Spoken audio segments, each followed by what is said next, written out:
is something you've never seen before. If this were perhaps another law enforcement agency, how would other law enforcement agencies deal with a scenario like this if they don't have something like a rook? Well, they would have to go in through the windows. They would probably use the baton rounds, which are wooden rounds about 40 millimeter, to break out the windows of the truck.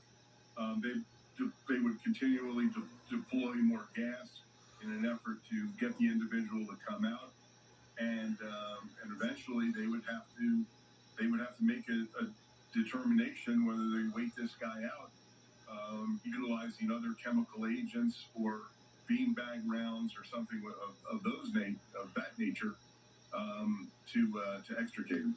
And then lastly, what I'll ask is we see the officer positioned with a gun on the far right middle portion of the screen, just kind of bleeding off the edge now, though. But there is an officer that appears to be in a Bearcat.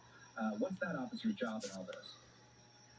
He is acting as he's there in case deadly force needs to be deployed.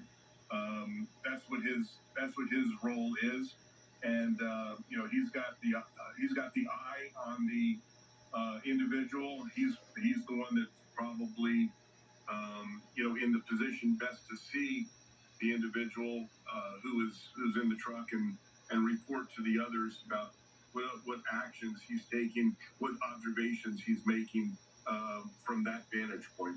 And so it might have been that deputy's line of sight that allowed officers to feel comfortable enough to rip this vehicle apart in the way that they did, and then eventually approach the vehicle in the way that they did. Yes, that would be my guess too. All right, Lieutenant Randy Sutton, we really appreciate you helping us break this down. This absolutely incredible scene that we watched.